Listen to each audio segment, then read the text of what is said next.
रात को 9 बजे। देखिएगा, तो असर्शन यानी अभिकथन, regular interaction with parents helps teachers understand learners socio cultural backgrounds, यानी माता पिता से नियमित संवाद शिक्षक को विद्यार्थियों की सामाजिक सांस्कृतिक पृष्ठभूमि समझने में सहायता करता है। ये बात सही है कि गलत है, फटाफट से बताओ भाई। अगर रेगुलर इंटरेक्शन है पेरेंट्स के साथ, इसीलिए आप देखते हैं समय समय पे पेरेंट टीचर मीटिंग्स स्कूल में होती रहती हैं। क्यों? क्योंकि अगर जिस बैकग्राउंड से, जिस परिप्रेक्ष्य से, जैसा कि वाइगॉस्की कह रहे हैं, सोशियो कल्चरल पर्सपेक्टिव या डेवलपमेंट में भी सामाजिक सांस्कृतिक परिप्रेक्ष्य बच्चे का बहुत महत्वपूर्ण है। हम ये नहीं कह सकते कि बच्चे के विकास पे वो जिस समाज, जिस संस्कृति से आ रहा है, जो त्योहार मनाए जा रहे हैं, जिस तरह के समाज में वो रह रहा है, उसका प्रभाव नहीं पड़ेगा। तो हम बच्चे की पृष्ठभूमि को समझ पाए, उस तरह से डील कर पाए, कोई समस्या अगर उसके साथ है, एग्जाम्पल्स किस तरह के देने हैं, किन रणनीतियों का या टीचिंग स्ट्रेटजीज या मेथड्स का इस्तेमाल आगे करना है, ये अगर बच्चे के पेरेंट्स, इसको हम, अगर आप वैसे देखेंगे तो इसको हम कहते हैं मीजो सिस्टम, या मतलब कोई तो एक सिस्टम है, एग्जैक्टली मैं रिकॉल नहीं कर पा रही, मीजो में ही आता है आई बिलीव। पीटीएम्स जो हैं, जो आपका पेपर में आता नहीं है बट हम पहले पढ़ते थे, मैं पढ़ाती थी आपको, मतलब हम डिस्कस करते थे। ये है आपकी, इनका मॉडल है 5 मॉडल्स, एक बार बताओ। ब्रॉनफेन ब्रनर के मॉडल्स हैं 5 MME से जो है हम डिस्कस करते थे, है ना, कि माइक्रो सिस्टम्स होते हैं, फिर मीजो सिस्टम्स होते हैं, जिसमें 2 माइक्रो सिस्टम्स इंटरेक्ट कर रहे होते हैं, जो कि एक माइक्रो सिस्टम परिवार है, दूसरा माइक्रो सिस्टम आपका क्या है, स्कूल है, दोनों अपने आप में इंटरेक्ट कर रहे हैं, तो पीटीएम बन गया। ठीक है ना, तो ये बात सही है कि नहीं है? बिल्कुल सही है। इसीलिए हम पीटीएम्स रखते हैं कि बच्चे की सांस्कृतिक पृष्ठभूमि से टीचर जो है अवगत रहे। रीजन क्या है इसका? Learning is influenced by social cultural and emotional factors beyond the classroom, यानी जो अधिगम है, सीखना है, वो केवल कक्षा तक सीमित नहीं है, बल्कि सामाजिक, सांस्कृतिक व भावनात्मक कारकों से भी प्रभावित होता है। अगर घर में शोर है, बहुत लड़ाई रहती है, या फिर बच्चे का एक पेरेंट नहीं है, सिंगल पेरेंट चाइल्ड है, तो ये सब चीजें बच्चे के अधिगम को प्रभावित करेंगी। तो टीचर को उस तरह से डील करना होता है कि किसी बच्चे के घर में अगर मान लो डेथ हुई है, या कोविड में इतनी सारी डेथ लोगों के घर में हुई है, या किसी के माँ बाप हैं या पिताजी हैं जो बहुत ही बीमार रहते हैं, है ना, या वो किस पृष्ठभूमि से आता है, किसी की आर्थिक स्थिति बहुत खराब हो सकती है ना, आसपास कुछ और हो सकता है, कोई जीवन में घटना घटी हो, कोई हो सकता है कोई रेप विक्टिम भी क्यों ना हो, सेक्सुअल अब्यूज हुआ हो किसी बच्चे के साथ, तो ये सब जो एस्पेक्ट्स हैं, जो समाज है, संस्कृति और इमोशनल फैक्टर्स हैं कि इमोशंस किस जगह पे हैं बच्चे के, ये सब प्रभावित करेंगे बच्चे के अधिगम को। ये बात सही है कि नहीं है? तो अगर हम देखें, ये दोनों बातें इंडिपेंडेंटली अपने आप में सही हैं। तो पूछा है कि रेगुलर इंटरेक्शन पेरेंट्स के साथ और पेरेंट्स और टीचर्स का हेल्प करता है बच्चे की सोशियो कल्चरल बैकग्राउंड को समझने में, और ये समझने से क्या होगा, क्योंकि लर्निंग इन्फ्लुएंस होती है social cultural and emotional factors से, इसलिए समझना जरूरी है। ठीक, तो ए भी करेक्ट है, आर भी करेक्ट है, और आर जो है ए का सही एक्सप्लेनेशन भी है, लेकिन नॉट लिखा हुआ है पहले ऑप्शन में, सेकंड के साथ जाएंगे, जो कि 68% लोग सही जवाब दे भी रहे हैं। ए और आर दोनों सत्य हैं, और आर ए की सही स्पष्टीकरण भी है। अब थोड़ा सा स्पीड में चलेंगे, इसको एक मॉक टेस्ट की तरह हमको लेना है ना। आगे बढ़ेंगे, क्वेश्चन नंबर 2 देखिएगा, ये क्या कहता है भाई? A student continues working on a science project even after the teacher announces that it will not be graded. एक विद्यार्थी है जो, जिसको विज्ञान की परियोजना, एक प्रोजेक्ट मिला था, साइंस प्रोजेक्ट, कोई और प्रोजेक्ट भी हो सकता था। बच्चा है एक, बाकी सारे बच्चे हो सकते हैं, 5 बच्चे हो, बट एक बच्चा है जो उस प्रोजेक्ट पे लगा हुआ है, जबकि टीचर ने कह दिया इसके नंबर नहीं मिलेंगे, अपनी मर्जी करना है तो करो। तो कुछ बच्चों ने छोड़ दिया क्लास में, मान लो 25 बच्चों ने छोड़ दिया, बाकी के 15 बच्चे हैं जो कह रहे हैं नहीं हम तो करेंगे। तो अगर एक बच्चा है वो कंटिन्यूस वर्किंग करता रहता है काम एक साइंस प्रोजेक्ट पे, इवन आफ्टर टीचर ने अनाउंस कर दिया कि it will not be graded, यानी नंबर नहीं मिलने वाले इस प्रोजेक्ट के, the student reports enjoying the challenge and curiosity involved. बच्चा क्या कहता है कि भाई मुझे ये जो चैलेंज है इस प्रोजेक्ट को करने में, ये जो मॉक टेस्ट में आप क्वेश्चंस करा रहे हो, इससे जिज्ञासा है कि मैं नए क्वेश्चन सॉल्व कर पा रहा हूं कि नहीं कर पा रहा हूं, मॉक में जवाब दे पा रहा हूं कि नहीं दे पा रहा हूं। बेशक ये कोई नंबर थोड़ी जुड़ेंगे सीटेट में। इट्स लाइक प्री बोर्ड में बच्चा बहुत अच्छा परफॉर्म कर रहा है, जबकि हो सकता है कि हो क्या सकता है, मतलब होता ही है कि ऐसा तो नहीं कि जीवन में वो कहीं मार्कशीट यूज होनी हो, कहीं एडमिशन के लिए हो जाए बात अलग है, बट एक्चुअल में तो वो फाइनल मार्कशीट नहीं है ना जो प्री बोर्ड में नंबर है। ठीक, तो क्यों? क्योंकि बच्चे को चैलेंज महसूस हो रहा है, क्यूरियोसिटी, जिज्ञासा, है ना। दिस सिचुएशन इलस्ट्रेट्स, क्या इलस्ट्रेट करती है? कोई रीजन बाहर तो नहीं है, जब नंबर मिलेंगे ही नहीं तो रीजन अंदर है, अंदर है तो इंट्रिंसिक मोटिवेशन है, आंतरिक अभिप्रेरणा है। अगर रीजन बाहर हो तो एक्सटर्नल मोटिवेशन है, और दोनों आपस में जुड़े हुए हैं बहुत ही कॉम्प्लेक्स रूप में। ठीक है, तो extrinsic motivation based on reward, reward तो खत्म हो गया ना, ग्रेड्स तो खत्म हो गए कि ए प्लस मिलेगा कि बी प्लस मिलेगा कि 90% मिलेगा, वो तो चक्कर ही खत्म कर दिया टीचर ने। Instrumental motivation for future goals, यानी भविष्य के लक्ष्यों हेतु साधनात्मक, तो आगे आने वाले उसके लिए इंस्ट्रूमेंटल मोटिवेशन, इंस्ट्रूमेंट बनेगी ये मोटिवेशन। क्यों भाई? हमें क्या पता, आगे हो सकता है किसी और फील्ड के कोई टास्क मिलने वाले हों। Intrinsic motivation driven by interest, बच्चे की रुचि है उस काम में, तभी वो चैलेंज महसूस कर रहा है, क्यूरियस है, जिज्ञासु है, Joy of learning, learning for the sake of learning, सीखने का जो रीजन है वो अंदर है बच्चे के। डी ऑप्शन क्या है? Negative motivation due to fear of failure, number तो मिल ही नहीं रहे, फेल होने का तो डर ही नहीं है, तो C option is the right answer, या थर्ड ऑप्शन जो है आपका वो सही है। आगे बढ़ेंगे क्वेश्चन नंबर 3 पर, which statement best differentiate learning from development. भाई लर्निंग एक प्रोसेस है, डेवलपमेंट एक प्रोसेस है, लर्निंग को हम process and product as well बोल देते हैं कई बार। तो लर्निंग और डेवलपमेंट के बीच का अंतर कौन सा एक स्टेटमेंट है जो डिफरेंशिएट कर पाता है? सीखना और विकास में सही अंतर कौन सा है, या अधिगम और विकास में, या अधिगम एवं विकास में? लर्निंग और डेवलपमेंट क्या है? हम बात करते हैं ना, लर्निंग का रिश्ता क्या कहलाता है डेवलपमेंट के साथ, यानी लर्निंग की जब हम बात करते हैं तो लर्निंग का क्या रिश्ता है डेवलपमेंट के साथ, ये हम पहले ही चैप्टर में हमेशा डिस्कस करते हैं, यूट्यूब पे भी ये बात हुई थी, अगर आपने वो डेमो सेशन भी देखा होगा तो आप बता पाओगे। ठीक है ना, तो सीखना और विकास में सही अंतर कौन सा है? तो learning is qualitative, development is quantitative. अधिगम गुणात्मक है और विकास मात्रात्मक है।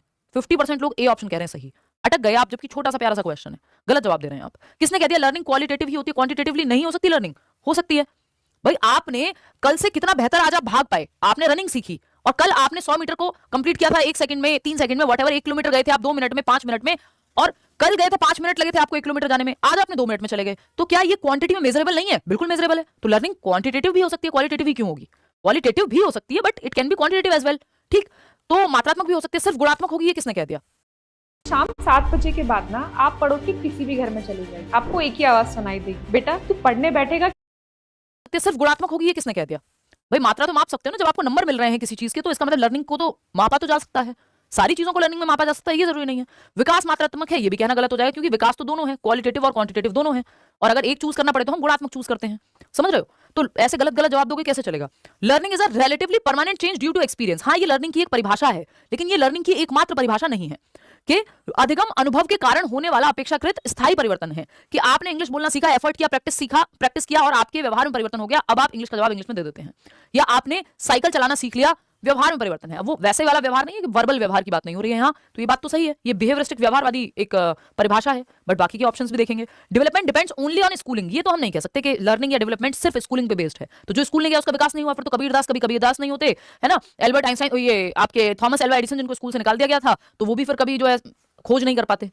समझ रहे हो? तो ये तो वैसी बात हो गई कि अगर स्कूल में ही हो रही है लर्निंग और डेवलपमेंट, तो जब स्कूल में नहीं जा रहे थे जो लोग, तो वो कभी स्मार्ट ही नहीं है। Development always occurs faster than learning, विकास हमेशा तेजी से होता है लर्निंग के। ये तो इस पे डिबेट है। पियाजे कहेंगे भाई डेवलपमेंट से लर्निंग होती है, और वाइगॉत्स्की कहेंगे लर्निंग लीड्स या proceeds development.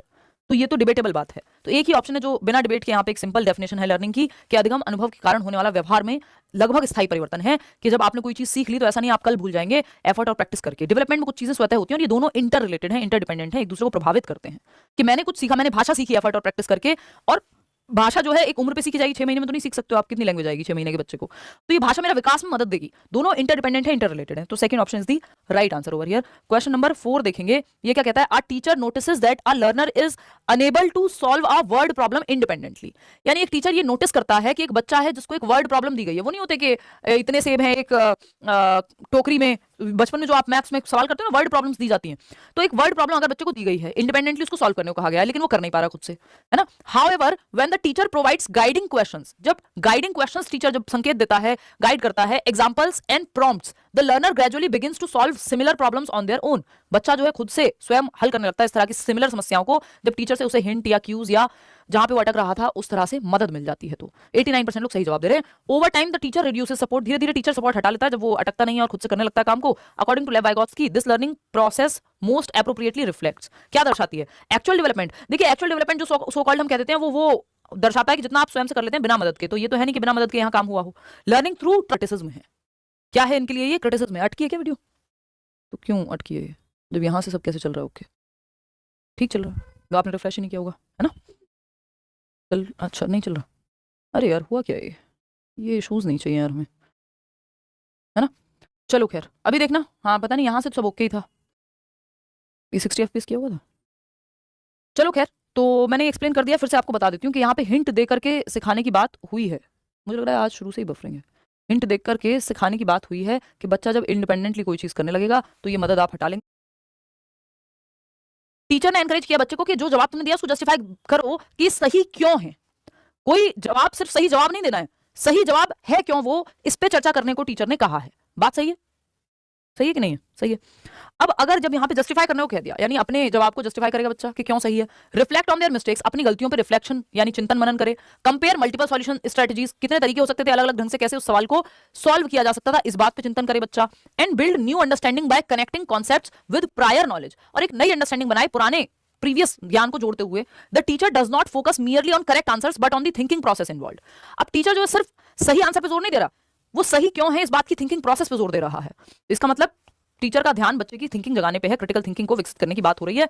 This classroom approach most strongly reflects which learning theory, किस तरह की लर्निंग थियरी में बच्चे की क्रिटिकल थिंकिंग, बच्चे को एक्टिव रखा जाता है, रिफ्लेक्शन, थिंकिंग, इन सब पे जोर दिया जाता है। सेकंड ऑप्शन 89% लोग सही जवाब दे रहे हैं। देखिए व्यवहारवाद तो रिवॉर्ड पनिशमेंट पे फोकस करता है, तो ये तो यहीं खत्म हो जाएगा क्योंकि बच्चा तो एक्टिव है यहाँ पे। कंस्ट्रक्टिविज्म यानी रचनावाद, यस, मीनिंग मेकिंग की बात करेगा, बच्चों को एक्टिव रखने की बात करेगा, प्रॉब्लम सॉल्विंग की बात करेगा। पियाजे वाइगॉत्स्की इसी से बिलोंग करते हैं। क्लासिकल कंडीशनिंग नेगेटिव है, रोड लर्निंग नेगेटिव है। ऑप्शन ही एक बचता है, तो ऑप्शन ने क्वेश्चन को बना दिया आसान। Second option is the right answer. Question number 6 देखिएगा, स्टेटमेंट या असर्शन की जब हम बात कर रहे हैं तो ये है emotions influence attention memory and motivation. यानी जो आपके इमोशंस हैं यानी संवेग हैं वो आपकी अटेंशन यानी आप कितना ध्यान देंगे किसी चीज पे। अगर आप पॉजिटिवली आपके इमोशंस जुड़े हुए हैं कि यार ये टीचर अच्छा पढ़ाता है मुझे पसंद है तो मैं इसकी बात ध्यान से सुनूंगा या सुनूंगी, ठीक है। स्मृति याद रखने की क्षमता, अगर आपके जो इमोशंस पॉजिटिव इमोशन है कि आपको जॉय महसूस हो रहा है सीखने में तो आप वो चीज याद भी रखेंगे। अगर आपको कोई मूवी बहुत पसंद आती है तो आपको याद रहती है, डायलॉग बाय डायलॉग लोगों को याद रहती है। गाना जो आपको बहुत पसंद है वो पूरा पूरा लिरिक्स आप याद करके रखते हैं। क्यों? क्योंकि आपके इमोशंस इन्फ्लुएंस कर रहे हैं आपकी अटेंशन को, आपकी मेमोरी को, याद रखने की क्षमता को और आपकी ध्यान देने की क्षमता को किसी चीज पे। मोटिवेशन को कि आप कोई चीज मोटिवेटेड रहेंगे किसी चीज को करने के लिए क्योंकि आपके इमोशंस पॉजिटिव हैं कि यार वजन कम हो रहा है चलो और मेहनत करते हैं, है ना। आप मोटिवेटेड हैं उस प्रक्रिया को बनाए रखने में, उस गोल को अचीव करने में, ठीक। तो ये बात तो सही है, इसमें कुछ भी गलत तो हमें नजर नहीं आ रहा। रीजन क्या है इसका? इमोशनल स्टेट्स में ईदर फैसिलिटेट और हिंडर कॉग्निटिव प्रोसेसेस। क्या आप जेईई और नीट की प्रिपरेशन करना चाहते हो लेकिन फीस को लेकर थोड़ा कंसर्न हो तो बिल्कुल भी चिंता। यानी जो संवेगात्मक अवस्थाएं हैं वो बाधा भी बन सकती हैं दिमाग के विकास में, कॉग्निशन में, और हेल्पफुल भी हो सकती है। तो कॉग्निशन इन्फ्लुएंसेस या इमोशंस इन्फ्लुएंस कॉग्निशन। कॉग्निशन और इमोशन का रिश्ता बाय डायरेक्शनल है, टू वे है, इंटरडिपेंडेंट है। ये हर बार सवाल आता है कॉग्निशन और इमोशन का, तो दोनों बातें सही हैं और आर जो है करेक्टली एक्सप्लेन भी करता है को। इसमें सिर्फ 62% लोग सही जवाब क्यों दे पा रहे हैं जबकि इतना आसान सवाल है ये? बस रीजन आदर्शन और रीजन के फॉर्म में है इसलिए आप घबरा रहे हैं। क्वेश्चन नंबर 7 देखिएगा। According to Kohlberg moral development is judged primarily on. Kohlberg के अनुसार नैतिक विकास का मूल्यांकन किस आधार पर किया जा सकता है कि बच्चे का कितना नैतिक विकास हो गया होगा या वो किस स्टेज में होगा, ये किस बात से जज कर सकते हैं या असेस कर सकते हैं? आकलन किस बात से करेंगे कि बच्चे का नैतिक विकास कितना हुआ है, या व्यक्ति का भी, है ना, ये किस बात से असेस किया जाएगा? तो पहला ऑप्शन है मॉरल एक्शन चोजन, चुना गया कार्य कि क्या उसने सही बोला कि झूठ बोला, ये कार्य आपने देखा, ठीक। पहला है इमोशनल रिएक्शन, ये इमोशनली कैसे रिएक्ट किया। या फिर तीसरा रीजनिंग बिहाइंड द डिसीजन, यानी निर्णय के पीछे का तर्क या सोशल अप्रूवल। देखिए इसमें जो सारा गेम है, अब आप लोग सही जवाब दे रहे हैं लेकिन 41% लोग ही सही जवाब दे रहे हैं, जबकि बेसिक सवाल है एकदम मॉरल डेवलपमेंट का कोहलबर्ग के कि आपकी थिंकिंग प्रोसेस पे डिपेंड है कि आप रीजनिंग क्या देंगे। तो जो रीजनिंग लगाई जाती है वो ज्यादा महत्वपूर्ण है कोहलबर्ग की थियरी में कि अलग अलग स्टेज में बच्चा अलग अलग या व्यक्ति अलग अलग रीजन देता है, वो रीजन डिपेंड करेगा। भाई एक 17 साल के बच्चे के लिए घर से भाग जाना प्रेम में पागल होकर के, पागल से मेरा मतलब एकदम वो भावनाओं में बहुत चढ़ गया है, तो वो एक सही डिसीजन हो सकता है, उसने रीजन दिया है, खुद को रीजनिंग दी है इस चीज को सही या जस्टिफाई करने की। चोर भी तो चोरी को जस्टिफाई कर देता है ना। वहीं एक 27 साल का व्यक्ति हो सकता है वो ये कहे कि नहीं मैं शादी कहीं और भी नहीं करूंगा और इससे नहीं करा रहे हो जिससे करनी है तो मैं शादी कर ही नहीं रहा हूं। इसमें रीजनिंग डिफरेंट है, उसने ये नहीं सोचा चलो भाग जाते हैं। अब दोनों चीजें अलग हो सकती हैं, ऑफकोर्स जिसकी जैसी सिचुएशन में मैं सही और गलत में जज नहीं कर रही हूं, बट रीजनिंग डिफरेंट है, समझ रहे हो ना। 17 साल का व्यक्ति का पेट प्रेम से सिर्फ भर सकता है, 27 साल में आपको लगेगा नहीं रोटी भी चाहिए होती है, सिर्फ प्रेम से पेट नहीं भरेगा। तो रीजनिंग अलग है। देख लो एज के हिसाब से रीजनिंग बदलती है, कॉग्निटिव मैच्योरिटी के हिसाब से रीजनिंग बदलती है। इसलिए पियाजे की थ्योरी पे बेस्ड है कोहलबर्ग की थ्योरी, क्योंकि जैसे जैसे एज बदलेगी आपकी रीजनिंग की प्रोसेस बदलेगी और कॉग्निटिव मैच्योरिटी चेंज हो जाएगी, तो फिर आपकी थिंकिंग रीजनिंग चेंज हो जाएगी, तर्क करने की क्षमता अलग हो जाएगी। तो जो तर्क आप हो सकता है 3 की उम्र में देते थे कि 10वीं में किसी ने कहा भाई 11वीं आ गई है अब तो ब्रेकअप करना है क्योंकि पढ़ाई पे ध्यान देना है ना, और बाद में कोई सेम तर्क दे तो हो सकता है कि आप इस चीज को ना माने। तो रीजनिंग बिहाइंड द डिसीजन, निर्णय के पीछे का तर्क महत्वपूर्ण है, मॉरलिटी कितनी विकसित हुई है उस चीज के लिए। आगे बढ़ेंगे नेक्स्ट क्वेश्चन पे। नेक्स्ट क्वेश्चन क्या है? क्वेश्चन नंबर 8 है a question like what would happen if schools had no examination. एक इस तरह का सवाल, कैसा सवाल? What would happen if schools had no examination promotes. ये किस तरह की थिंकिंग प्रक्रिया को प्रमोट करता है? यदि विद्यालयों में परीक्षाएं ही न हो तो क्या होगा? व्हाट इफ, ये किस तरह का सवाल है? दिशाओं में सोचने के लिए मजबूर करेगा बच्चों को। 84% लोग सही जवाब दे रहे हैं बिल्कुल।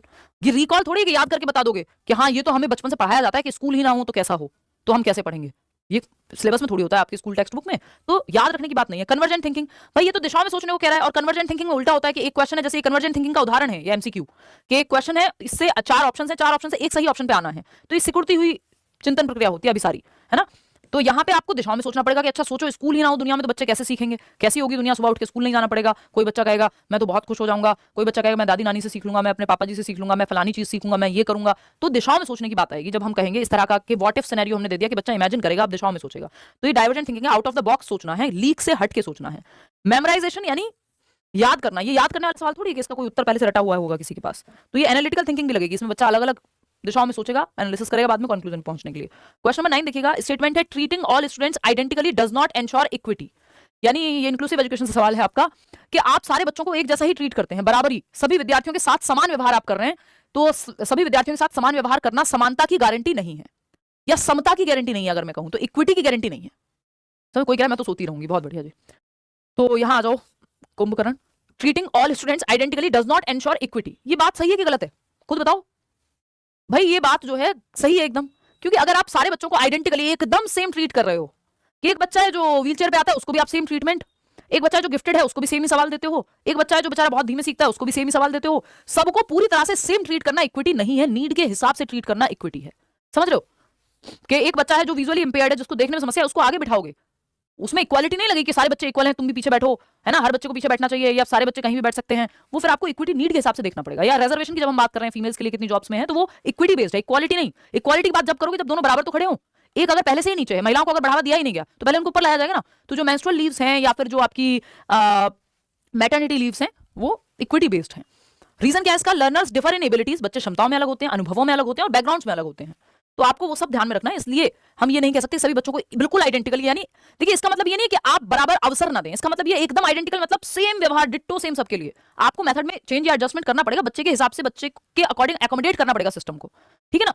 तो both true are explains A, first option सही है, 71% लोग सही जवाब दे भी पा रहे हैं। आगे बढ़ेंगे, क्वेश्चन नंबर 10 देखिएगा। ये क्या कहता है? हार्वर्ड गार्डनर प्रपोज्ड द, एक नंबर क्वेश्चन आता है हार्वर्ड गार्डनर से। Howard Gardner proposed the theory of multiple intelligences, बहुबुद्धि का सिद्धांत, 8 प्रकार की बुद्धि दी है, to challenge the traditional understanding of intelligence, यानी जो पारंपरिक तरीका था कि नहीं आईक्यू जिसका ज्यादा है वही बुद्धिमान है ना, या इंटेलिजेंट तो वो है जो अच्छे नंबर ला रहा है, इस तरह के ट्रेडिशनल नोशंस को चैलेंज किया हार्वर्ड गार्डनर ने। Which of the following assumptions is most directly questioned by this theory, कौन सा एक अजम्पशन था जो पहले से चली आ रही धारणा थी जिस पे सवाल उठाया इस थ्योरी ने? तो देखते हैं, 41% लोग थर्ड ऑप्शन कह रहे हैं। चलो देखते हैं कि कहां सवाल उठाया। क्या गार्डनर ने ये कहा कि हेरिडिटी और एनवायरमेंट दोनों से प्रभावित होता है अधिगम? मत पढ़ के समझो क्वेश्चन, वाह शाबाश, पीठ थपथपाओ अपनी। ये जो जवाब आपने दिया है ना 52% लोगों ने, थर्ड ऑप्शन, भाई पढ़ो तो सही क्वेश्चन कहना क्या चाहता है। हार्वर्ड गार्डनर ने बहुबुद्धि सिद्धांत पारंपरिक बुद्धि की आवश्यकता अवधारणा को चुनौती देने के लिए प्रस्तुत किया कि जो पारंपरिक बुद्धि, जो ट्रेडिशनली सोचा जा रहा था कि नहीं जो मैथ्स में इंटेलिजेंट वो इंटेलिजेंट, जिसके नंबर ज्यादा आते हैं वो इंटेलिजेंट, यह सिद्धांत मुख्य रूप से किस धारणा पर प्रश्न उठाता है? तो इस धारणा पे थोड़ी प्रश्न उठाता है कि बुद्धि आनुवंशिकता और पर्यावरण दोनों से प्रभावित होती है, ये थोड़ी मना किया उन्होंने। So tell me about yourself. Sir, can I और पर्यावरण दोनों से प्रभावित होती है, ये थोड़ी मना किया उन्होंने कि जीन्स का कोई रोल नहीं है और दोनों का ही रोल है, ये थोड़ी, इस चीज को चैलेंज थोड़ी किया है, इसको तो उन्होंने एक्सेप्ट किया हुआ है कि हेरिडिटी और एनवायरमेंट दोनों रोल प्ले कर सकते हैं। अब किसी में नेचुरल टैलेंट है कोई, तो कैसे एक्सप्लेन करोगे कि एनवायरमेंट से मिला है, सिर्फ हेरिडिटी से नहीं मिल सकता? मिल सकता है, तो इसको चैलेंज थोड़ी किया है। चैलेंज तो उन्होंने ट्रेडिशनल नोशन को किया है, तो ये तो गलत है जिसको आप सही कहने में लगे हुए हो। फर्स्ट ऑप्शन क्या? Intelligence develops gradually through maturation and experience, ऐसी इसको भी उन्होंने कोई चैलेंज नहीं किया। मैचुरेशन का मतलब हेरिडिटी और एक्सपीरियंस है एनवायरमेंट से, दोनों के उससे, और इंटेलिजेंस आपकी बेहतर हो सकती है, बिल्कुल सही बात है, इसको उन्होंने चैलेंज थोड़ी किया है। तो यहाँ पे आपको समझना है कौन सा सही नहीं है, किसको चैलेंज किया है। Intelligence is a single fixed ability that can be measured accurately through IQ test. Gardner का सीधा जो वार रहता है या फिर वो चैलेंज करते हैं, वो आईक्यू टेस्ट को डायरेक्टली चैलेंज करते हैं कि बुद्धि सिर्फ वो नहीं है जो आईक्यू स्कोर में आ रही है, व्यक्ति अलग अलग तरह से बुद्धिमान हो सकते हैं, कोई सिंगल फिक्स्ड एबिलिटी को बुद्धि नहीं कहते हम। इस चीज को उन्होंने, इस नोशन को, इस धारणा को चैलेंज किया है कि बुद्धि एक एकल या स्थिर क्षमता नहीं है, फिक्स्ड एबिलिटी नहीं है, इंक्रीमेंटल है। और दूसरा, लोग सिर्फ जो आईक्यू में स्कोर अच्छा ला रहा है वही इंटेलिजेंट नहीं है। हो सकता है कोई व्यक्ति जो है, अगर सचिन तेंदुलकर 10वीं करके जो है एक महान क्रिकेटर बन सकते हैं, तो इसका मतलब ये तो नहीं है कि उन्होंने जो है आपका पीएचडी नहीं की तो वो इंटेलिजेंट नहीं रहे। तो लोग अलग अलग तरह से इंटेलिजेंट हो सकते हैं। कोई म्यूजिक में इंटेलिजेंट हो सकता है, ए आर रहमान उसका उदाहरण है, कोई भाषा पे किसी की पकड़ हो सकती है, कोई स्पोर्ट्स में अच्छा कर सकता है, किसी का लॉजिकल मैथमेटिकल एबिलिटी अच्छी हो सकती है। तो 8 प्रकार की बुद्धि दी है ना उन्होंने। तो बुद्धि फिक्स है, एक ही तरीका है, आईक्यू टेस्ट ही बुद्धि को मापेंगे, इस चीज को उन्होंने डायरेक्टली टारगेट किया है और चैलेंज किया है। यही बात सही है। क्वेश्चन पढ़ के मत समझो, ऐसे आसान क्वेश्चन गलत करोगे तो आंसू आएंगे फिर मेरे तो, ये देख करके। इंटेलिजेंस कोई बात नहीं, आगे ठीक हो जाएगा ना, जब ध्यान से पढ़ना है question. Intelligence is influenced by both heredity and environment, इसको चैलेंज थोड़ी किया है, एक्सेप्ट किया है। Intelligence can be enhanced through appropriate educational experiences, ये थोड़ी कह रहे हैं कि स्कूल में पढ़ाना बंद कर दो, इंटेलिजेंस को बेहतर नहीं बनाया जा सकता, इसको थोड़ी उन्होंने चैलेंज किया है। तो सेकंड ऑप्शन, अनुभवों को तो ठीक ही मानेंगे वो। क्वेश्चन नंबर 11 देखिए।